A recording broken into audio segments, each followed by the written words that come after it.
Welcome to the HealthspanMD podcast. So welcome to the HealthSpan Podcast, where we talk about the science of longevity. Well, today we have a special treat for all of us interested in keeping a sharp mind, a remarkably qualified expert in dementia and dementia prevention, Dr. Jeremy Pruzin. Dr. Pruzin is a behavioral neurologist who excels in both research and in treating patients with Alzheimer's disease and related dementia. His work focuses on understanding the influence of lifestyle and modifiable risk factors on the development of dementia. More importantly, Dr. Pruzin is dedicated to addressing these factors early, forming part of a comprehensive strategy to prevent these diseases before they even have a chance to take hold. So Dr. Pruzin's journey is one that become a leader in dementia research and treatment is truly impressive.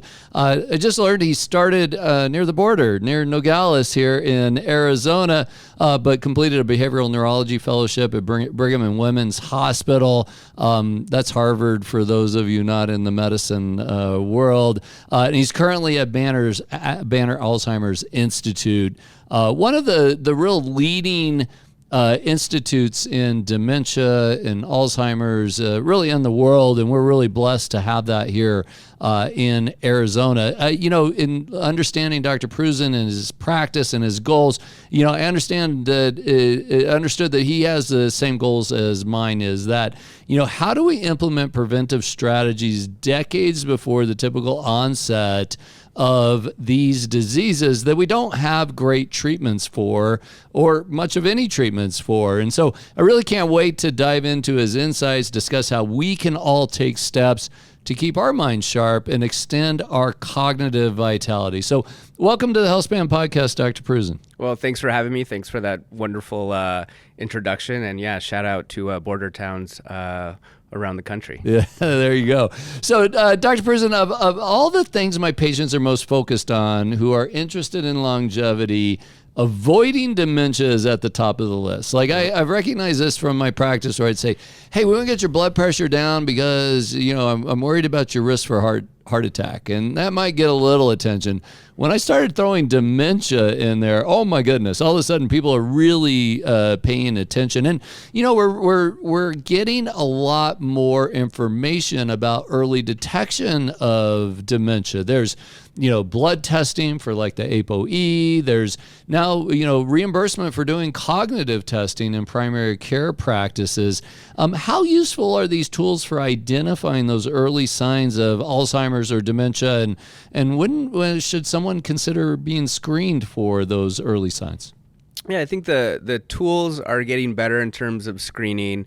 The one that people are often familiar with is called the mini-cog, where you are supposed to remember 3 words and draw a clock, and that can give a quick answer or kind of indication if there may be an issue or not. And, these are researched and validated, and trouble on that test certainly should prompt an evaluation, I think. But in general, if anybody's worried, getting an expert evaluation where more comprehensive testing can be done and trying to understand, what's normal and what's not is just really important these days, because the treatments that we do have, or both pharmacologic, the sort of newer treatments that people may have heard about, or other lifestyle or modifiable risk factor modifications to try to maintain stability, the sooner one starts, the better. And for a lot of the treatments, you have to be sort of in the earliest stages of symptoms. So for people who may want to know about their risk, who may not have any signs or currently concerns, you brought up the ApoE gene. So it's a little bit tricky. I think if people want to know their risk, they should go ahead and get tested. The ApoE gene is available. It's one of the tests that's available through 23andMe. and it'll inform somebody's risk, but it doesn't tell them whether or not they're going to get the disease and when they're going to get the disease if they do have that gene. So, technically speaking, it's recommended against in routine clinical care for those reasons. So, if you have one copy of this risk gene, you're about 4 times higher lifetime risk of developing dementia. If you have 2 copies, you're about 16 times higher. But there are lots of people with 2 copies of the risk gene who never develop dementia. And again, it doesn't tell you, you're more likely to perhaps develop it more early on, but it's no guarantee. So it doesn't tell you if you're going to get the disease or when you're going to get the disease. It just gives you some additional information on risk. So interpreting that is kind of important. And if someone gets this result and it just makes them worry for 20 years, that's not a useful outcome. So I think you have to look at the individual, how they view things, what they would do with that information, who's there to talk about what it means, and their motivations. So that's kind of the ApoE story, which I get asked about a ton. In terms of the other screening tools and what are used now in primary care clinics, which are incredibly busy, they're good quick screens and how to kind of get a feel for if someone needs a further evaluation or not. I will comment that if people are interested, there's one very common tool that we use in the clinic called the Montreal Cognitive Assessment. It's publicly available. You can download it. It's something I give to my mom every Christmas to see how she's doing. Actually, to be honest with you, it's the one that Trump took and talks about. So it's a common tool in the clinic. It's publicly available, and giving somebody that test just sort of informally, even if not perfect and standard, can give someone a sort of clue of if there may be a problem or not. And that would be a little more comprehensive than what some of the other screening tools are. Yeah, you bring up some really good points, and that's early detection thing. I think it's not a straightforward, yes, you should do it or no, you should not do it. There's a lot of individual preferences in that, and we see that certainly in the ApoE. I've seen people that have found out about having ApoE4, positive, and that was a devastating thing for them. Like it ended up being a big negative. But I've also seen others where finding out that information really helped them understand that they wanted to be all in on optimizing their health. They didn't accept an okay blood pressure anymore, or cholesterol, or blood sugar, insulin levels. Like they were really motivated to dial that in. But it is an individual preference. Another thing that I think is also complicated, but is just exploding, and I see this not infrequently, is the total body MRIs. Total body MRIs for screening. There's 2 sides to this. And I'll give a quick story for both, and then I want to talk about plaque found on a total body MRI. But I had a colleague of mine when I was at Mayo Clinic who had that imaging, found a mass on the kidney, was unclear what it was. Long story, after multiple testing, lots of anxiety, this person ended up having a biopsy, had a bleeding complication, ended up being in the hospital for a week, and it was all completely benign. It was nothing. Flip side of this, a gentleman I just met last month, early 40s. He's kind of a tech, Silicon Valley, guy, startup guy. He's really into the technology. Gets total body MRI. He finds a grade 2 astrocytoma. Wow. Goes, finds the best guy in the world, according to him, at UCSF, and gets it resected. And that, for the audience, this is, early stage of a brain cancer that it has no real treatment once it's detected. Oftentimes, it's months to live. Oftentimes, so two extreme examples. What have you had this experience where somebody's had this screening total body MRI, or maybe imaging for other reasons, in they're seeing plaque, which is one of the definitions of Alzheimer's. How does that go? What do you do with that information, and how is it helpful and how is it not? Yeah, so it's an interesting question. I do want to clarify one thing, which is a common question, sometimes misconceptions. So an MRI gives great information, MRI of the brain, and could give you signs of atrophy, or there's shrinkage of the hippocampus, which is affected in Alzheimer's disease, for example. Do we see damage to white matter? But we cannot detect the amyloid plaques themselves. Oh, I see. So that has to be done with a PET scan, through CSF testing, or now, as I imagine, we'll probably talk about blood tests. So in that context, somebody could say, I want a direct-to-consumer blood test to try to determine the likelihood that I have amyloid in the brain. Yeah.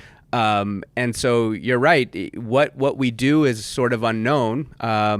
There are two different things that might happen, as you kind of described. One, it may prompt somebody to be more vigilant, look for symptoms, detect them at the earliest stages, while they're still modifying their diet, making sure their blood pressure is controlled, social interaction, doing all these other things to really try to maintain stability or lower the risk of mild cognitive impairment or dementia.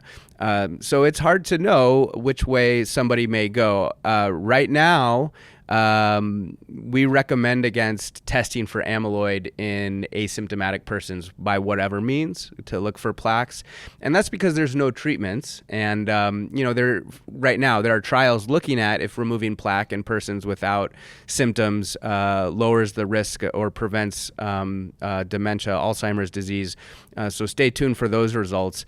But I think in general, my recommendation right now would be to, until we learn more, until there's a potential pharmacologic treatment, to probably not, I wouldn't, if it were my family member, I'd say, don't bother at the moment. Now that may change in the next few years, and we'll see what happens with these other trials, but it's tough because people want all this information.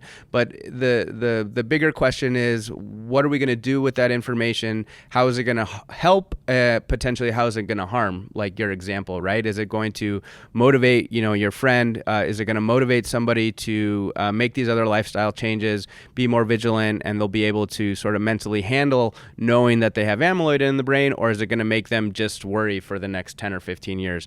Because amyloid builds up 10, 15, 20 years before the onset of symptoms.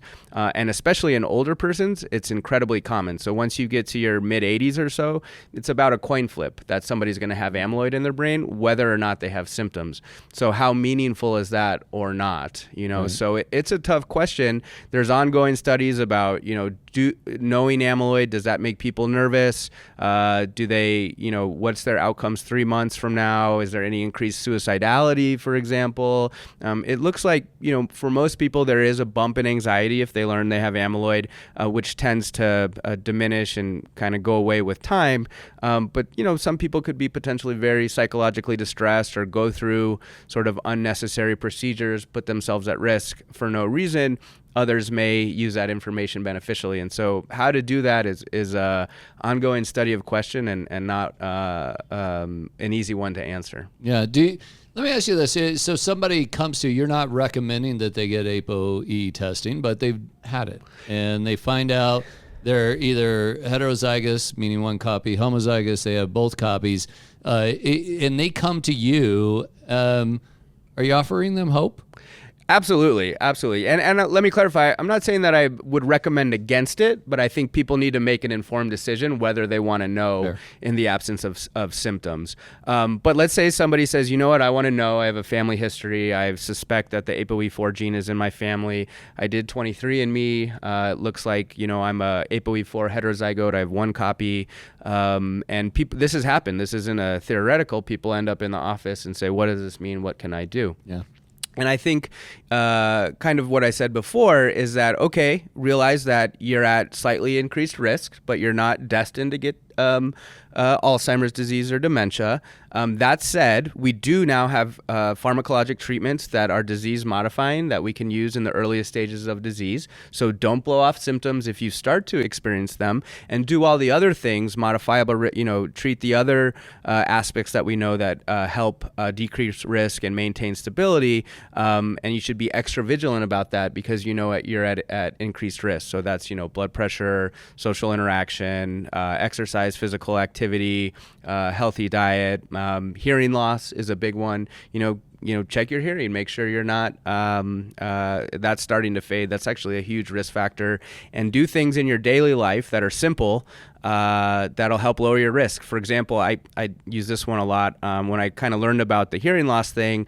For most of my life, I had really nice subwoofers and sound system in my car, and I kind of took those out because I was worried that they were going to long-term mess up my hearing and actually raise my risk for dementia. So the other thing too, things like make sure you take your blood pressure pills, make sure it's well controlled. Don't, say, my doctor says 140 is fine. That's not the recommendation, and those sorts of things. So you can be more vigilant. So no, we go over a person's particular risk factors. We talk about what it means. We talk about the importance of monitoring for even the earliest signs of symptoms, and try to use that information in a beneficial way. Yeah. So this leads. This discussion ends up sounding a lot like preventing heart disease. Frankly, and this was a striking thing to me. I remember reading, about when I was early in my cardiology career, this concept of life's simple 7. Now it's simple 8 because they added sleep. But, this is from the American Heart Association. And they said, these 7 things, if you get them right, 80-90% less heart attacks. And frankly, it changed the way I practice, because when I read this, I'm like, why aren't we doing this? And it was, some of the things we pay attention to: blood pressure, cholesterol, not having diabetes, not smoking, but it was also being physically active, eating a healthy weight, eating a healthy diet, being at a normal weight. That you get those 7 things mostly right, you're really protected. Well, the thing that really struck me though, okay, that prevents 80-90% of heart disease, but then there was a paper that said, Life Simple 7, 41% less dementia as well.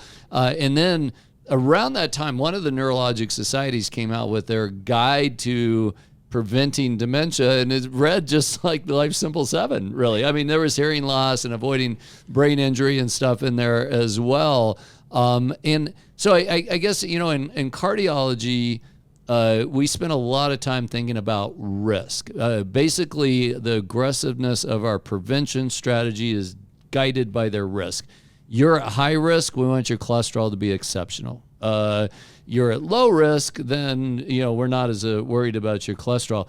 Do you think that same thing applies in the dementia world? Like somebody that you say is at higher risk, whether it's because of a blood test or because of a family history or other things, is that somebody you're going to say, hey, we want to be really aggressive with those risk drivers for dementia as well? I think, you pay extra attention, although I would advocate that everybody can try to lower their risk as much as possible by addressing those things. I do want to comment, you hear all the time that in neurology or in medicine in general, what's good for the heart is good for the brain. Now, I'll admit that I didn't come up with this exactly, but in the dementia world, we like to say what's good for the brain is good for the heart. Yeah.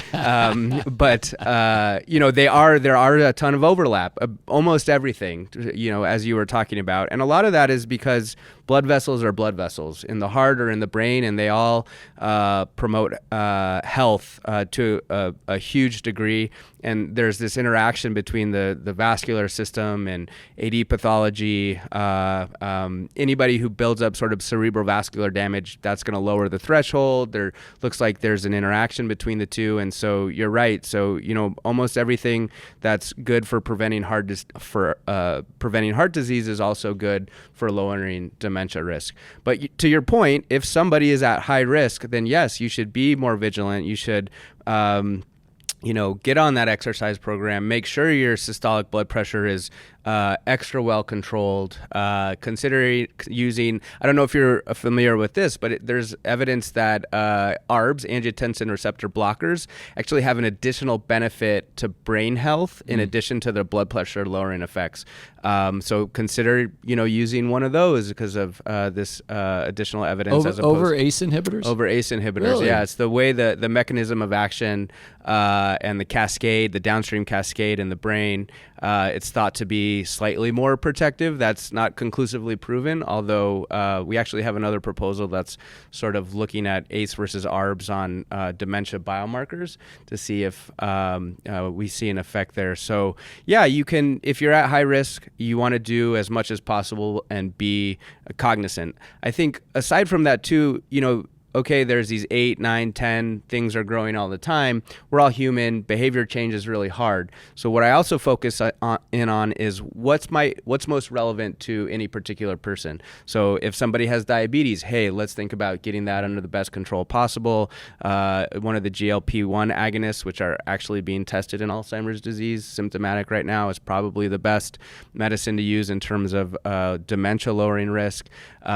So, for me, it would be I sleep terribly. So, I'm trying to think about how that may affect my own personal risk, or if somebody may be smoking or drinking too much, So what are those 2 or 3 things that any individual who wants to lower their risk, what are most relevant to them? And that's another way to think about it as opposed to just what's my risk level. Yeah, that's so great. So, I'm wondering if you can help me understand better, more of the underlying pathophysiology of dementia. There's this plaque, hypothesis, I guess. There's this vascular hypothesis, and I get the vascular part a lot when we going back to the MRIs. When somebody gets an MRI for whatever reason, symptoms that they're looking at, and then it comes back with white matter changes or small vessel disease, usually different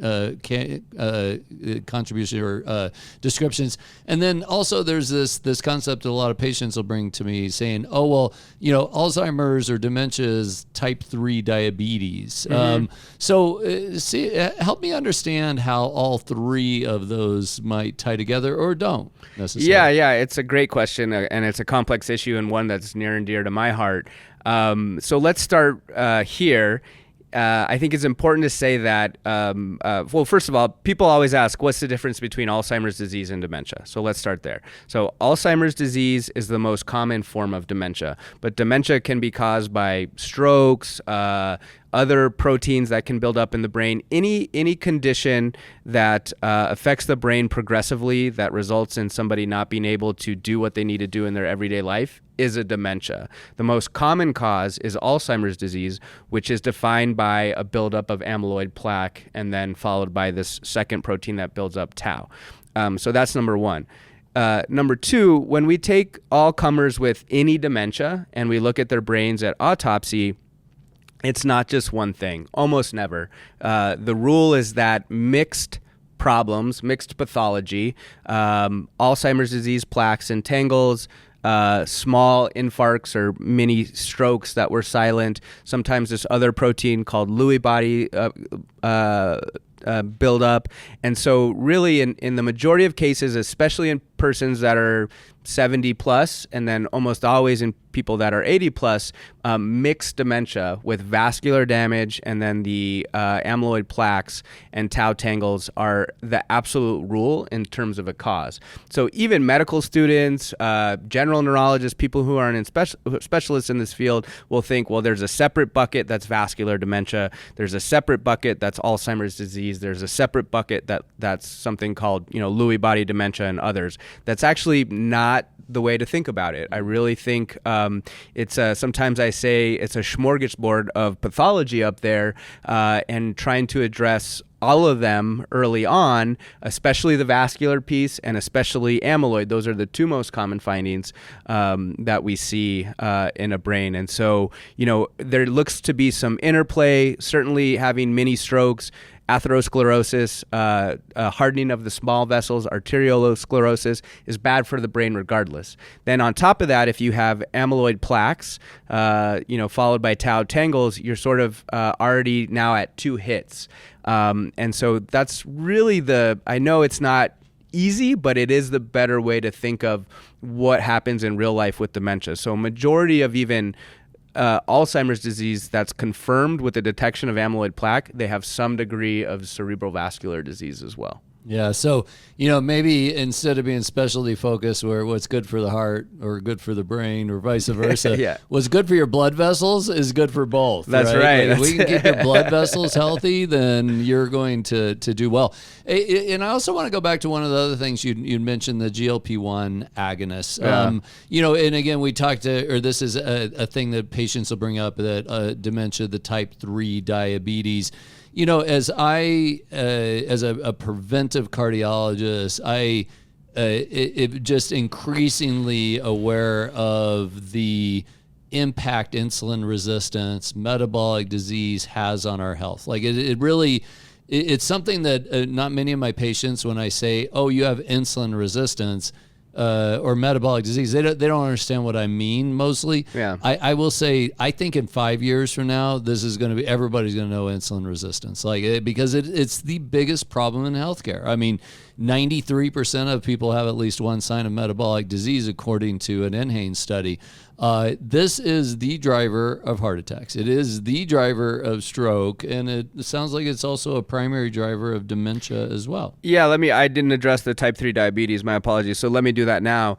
There was a thought, and there you can find scientific literature that referred to Alzheimer's disease as type 3 diabetes. I think there's something to brain insulin resistance and brain metabolism that certainly contributes to Alzheimer's disease. I think calling it type 3 diabetes might be taking it a little bit too far, and the field has moved away from that sort of characterization. Okay. That said, there are changes with insulin signaling, with metabolism within the brain that certainly is related to the processes the same processes we see in diabetes. So we know one thing for sure, and that is diabetes puts one at risk for dementia about twofold higher. So a person with diabetes is twice as likely to develop dementia eventually as compared to somebody without diabetes, including Alzheimer's disease. The longer one has diabetes, the higher the risk of developing dementia later on. Now then the question is, again, to what I was talking about before, is that because diabetes is a risk for stroke and vascular disease and all these bad things that we know about can happen in the brain, or is it also a risk for the buildup of plaque and tangle and processes specific to Alzheimer's disease? Now, ultimately, I usually say I don't care which it is because I'm not treating a pathology. I'm treating a patient. The science is interesting. There's more to be disentangled, but certainly diabetes is a big risk. For Alzheimer's disease, there's epidemiologic data that shows that the GLP-1 agonists seem to lower risk for Alzheimer's disease. That's from some of the clinical trials of the GLP-1 agonists in diabetes, and also from a large health record. And it's the reason why Novo Nordisk, the company that makes semaglutide, which is the generic name, now has that drug in a trial for persons with Alzheimer's disease in the mild cognitive or mild Alzheimer's disease dementia stage. So we'll learn a lot from that trial. And I think in the meantime, there's a lot of convincing evidence, not quite there yet to say conclusively, but certainly if I had diabetes or my family member had diabetes, thinking about dementia risk, I would go with a GLP-1 agonist. Yeah, it's really a critical aspect of almost all healthcare. I mean, today about 12% of Americans have diabetes and 38% have prediabetes. So that's, 50% that have elevated blood sugars and with that, mostly elevated insulin levels as well. You just mentioned that diabetes doubles the risk of dementia, 2 to 4 times increases the risk of heart disease, leading cause of kidney failure, of amputation. I mean, the list goes on and on. I think it's just crystal clear, improving that, metabolic health, that insulin resistance has to be part of our strategy if our goal is a long, healthy life. Like, we want to be as metabolically healthy as possible. And the GLP-1s are really interesting. I know they get a lot of press around weight loss, but why do you lose the weight? Well, frankly, we don't really know to the degree, but a lot of it is they treat insulin resistance. Yeah. And I don't remember the study. I didn't review it in a while, but there was an article in the New England Journal in people with Parkinson's, and they got a GLP-1 agonist. It wasn't semaglutide or tirzepatide. It was another one. And they did, placebo or the GLP-1 for a year. And as I recall, there was no cognitive decline in the Parkinson's patients who got the GLP-1 a year later, whereas there was, the expected decline in the people that got the placebo. There's some other data, as you mentioned, about maybe some less brain volume loss and the GLP-1s. Well, yeah. Right? Yeah, absolutely. So there's a thought, and again, we don't know exactly why, but there's a thought that, brain insulin resistance, what could be termed, for some people, type 3 diabetes, whatever term you want to use. Regardless, there's a thought that GLP-1 agonists may, one, alter that brain insulin resistance and metabolism and how that works, and that could be beneficial. And there's scientific evidence to that. And number two, it may have an effect on inflammatory signaling and neuroinflammation to decrease. Or it may just be good for the blood vessels, or it may be all three. Right. I like to say that, it's a dirty drug in the sense that there may be multiple mechanisms that we don't really know, but we do seem to see a signal. So it wasn't just this study that I'm referring to. They looked at, again, not their primary purpose for developing the study, et cetera, but one of them was a randomized trial of semaglutide. And then they continued to follow people after the trial was over, and the people that were on semaglutide compared to placebo had a much lower risk of actual dementia down the road. And so that's called a post hoc. You look back and you see this thing, and that's not how we approve drugs or make conclusive evidence determinations, but it's really suggestive. And then they also looked back and they said, well, we have one of these Scandinavian countries, I don't remember which one, where basically everybody has, they're in the same health system, the records are all easily mineable, and they compared, kind of matched people on characteristics, and then looked at people who were on GLP-1s versus those who weren't. And again, it looked like these medications lowered the risk of dementia. And that was a big motivator for launching of the prospective phase 3 clinical trial. That's exciting, and that's how science works. And we have examples of that with another diabetes medicine type, the SGLT2 inhibitors. These are oral pills, not the injectable, although GLP-1s can be an oral one as well. But they did, trials in people with diabetes and said, secondary analysis, there's less heart failure and less renal dysfunction. And so then they designed studies to say, well, is that true?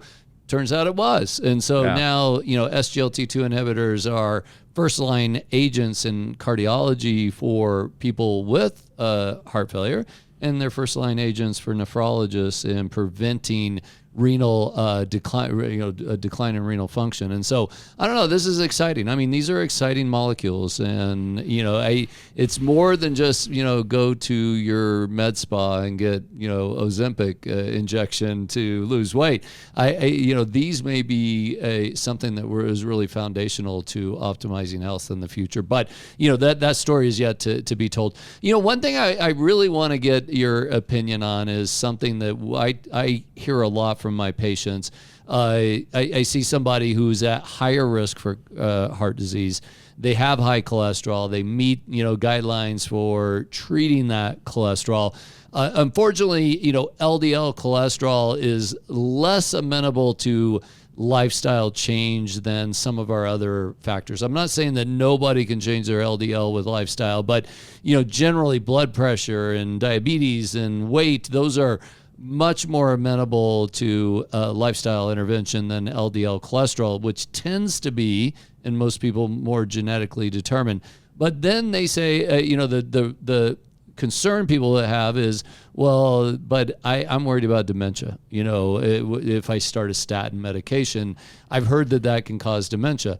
My understanding of our 40 years of data that we have on statins is that there's less dementia in people again, post hoc analysis, but, less dementia. But what if somebody, I don't know if your patients come to you, but if somebody says, look, I'm worried about this statin medication in regards to my risk for dementia, what's your advice for them? Yeah, it's been a confusing story, and there was some thought based on some epidemiologic data that maybe statins raise the risk for dementia. There was some back and forth. There are old studies looking at statins to treat dementia, but I think the preponderance of evidence now is that no, statins are not going to increase your risk of dementia, and that if anything, it's looking more and more that LDL and other and dyslipidemia in general is a risk factor for dementia. So certainly if it were me or my family member, which I always go back to, and the LDL was elevated and a statin was indicated, I would not hesitate to take it. And I think, to your point, there was, there's lipids are in the brain and maybe it's inhibiting the lipid production and that's having some harmful effect was kind of the hypothesis. But that's largely been shown not to have been the case. And you have a lot of confusing things when you look at people on statins because they have all these other conditions, right? And so then maybe they have diabetes, maybe they have high blood pressure, maybe they're not living a healthy lifestyle, and maybe those were the things, not the statin necessarily, that were increasing risk of dementia. Now, people always, scientists, epidemiologists always try to control for those factors, but it's impossible to do that perfectly. Bias gets introduced. So the bottom line is that, no, I don't think statins increase the risk of dementia. If anything, lowering LDL is likely to be beneficial. Great. Okay. Another thing that was in the news recently I want to get your opinion on is the blood test for Alzheimer's dementia. Why is this not going to be everybody? Like, why shouldn't everybody go to their doctor and say, hey, I want that blood test for dementia?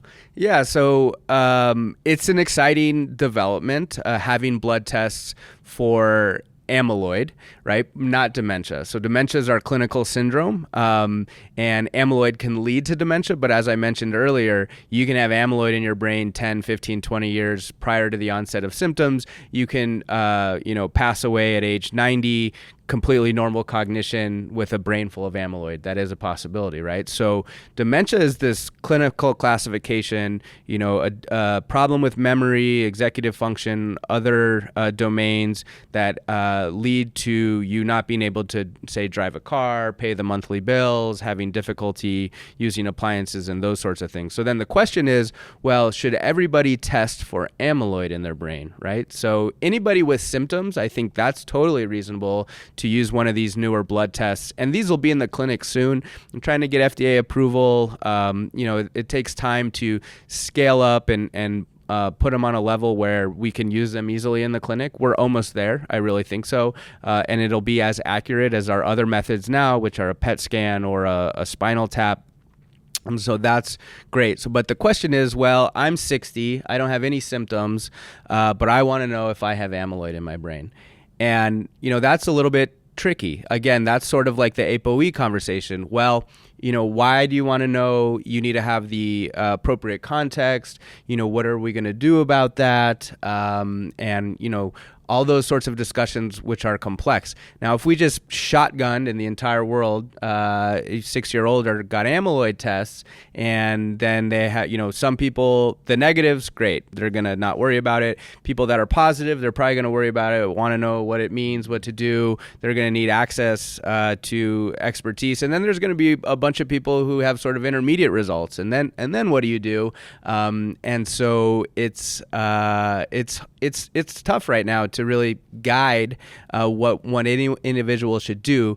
But I would say it's a decision that should be thought about, probably in consultation with somebody who knows about these sorts of things. And right now, at this moment, I would say no, it's probably not worth it if in the absence of any symptoms or possible symptoms to get tested for amyloid. Now, I will add, there's, again, these prevention trials ongoing that are, some of them use blood tests actually to include participants in the study or as part of that algorithm. And, these newer studies are using the drugs that are available for persons with symptoms, but giving them to people who have amyloid in their brain but no change in cognition, and following them for 4 or 5 years to see if it then lowers risk.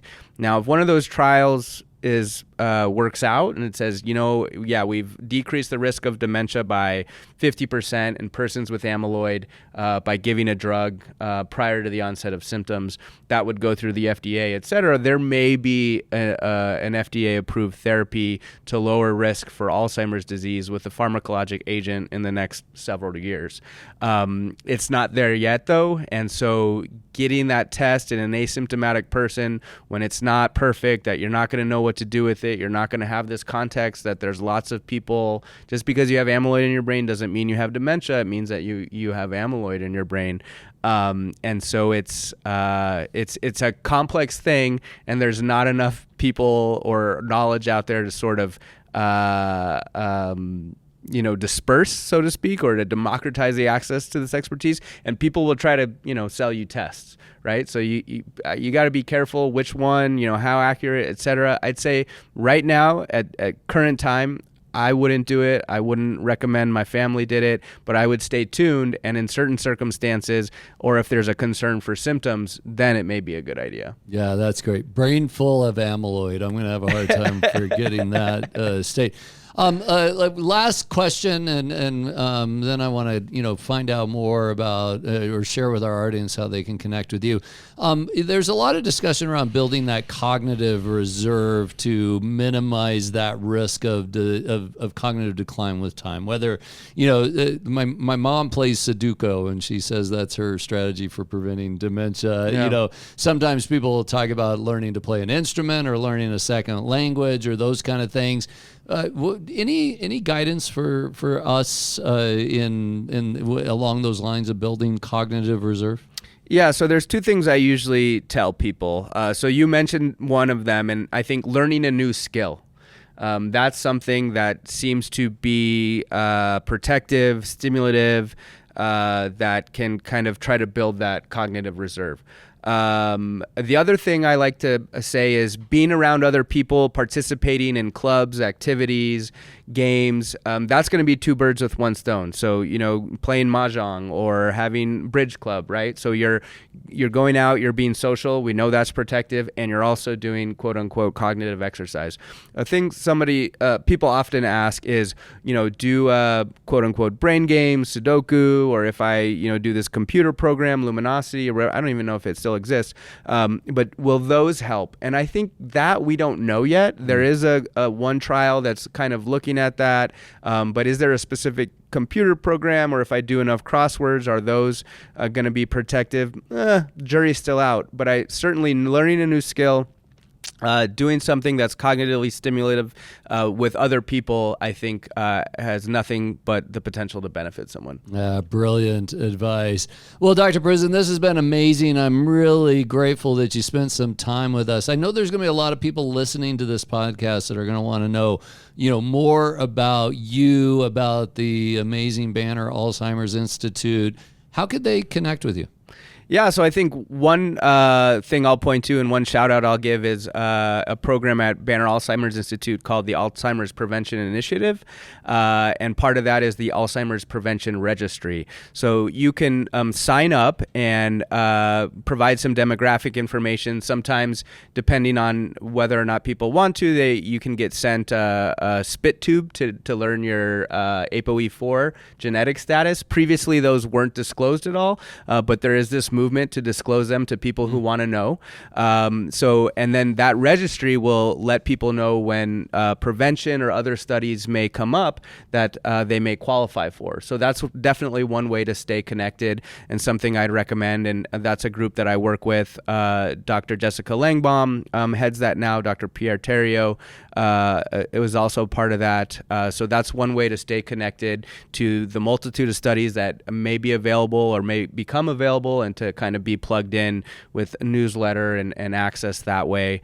Certainly if somebody is worried about symptoms, we see patients, we do those evaluations. So they're always welcome to reach out to the clinic. I will say, with the new drugs and the lack of the lack of enough people in this field, I think waiting times everywhere in any clinic that specializes dementia is unfortunately getting quite high. But of course, that's what we do. So if people are worried about having symptoms, certainly that's a possibility. If for people who want to stay connected and know about research, again, the Alzheimer's Prevention Initiative, the Alzheimer's Prevention Registry, there's a website you can sign up, and that's a great way to stay connected as well. Fabulous. Well, thank you again for joining us. It was my pleasure. So, love to talk about this kind of stuff. So appreciate the invitation. All content created by me and HealthspanMD is for general informational purposes only and is not the practice of medicine. No doctor-patient relationship is formed. The use of this information is at the user's own risk and is not a substitute for professional medical advice, diagnosis, or treatment. Hi, I'm Dr. Hurst. We created HealthspanMD for people who are dissatisfied with healthcare. Common complaints about healthcare include difficult access, poor communication, rushed appointments, disease-focused or sick care with little interest in helping people get or stay healthy, and little to offer beyond a prescription or procedure for optimizing health. This type of healthcare is unacceptable, but most aren't aware that they don't have to accept low-quality healthcare. HealthspanMD provides exceptional medical care. That means appointments when you need them, time to talk to your doctor, get your questions answered, understand your problems, and get a clear plan to achieving your health goals. But it also means a comprehensive, proactive approach to your health that goes beyond prescriptions and procedures. As a HealthspanMD patient, you will get our expert, physician-led team of doctors, health coaches, dietitians, exercise specialists, mental health, and other health professionals to help you take advantage of your best opportunities to prevent, treat, and even reverse disease. And you may be eligible to have our care model reimbursed by Medicare and some commercial insurance. If you're no longer willing to settle for low-quality health care, schedule an appointment at HealthspanMD to experience health care as it should be.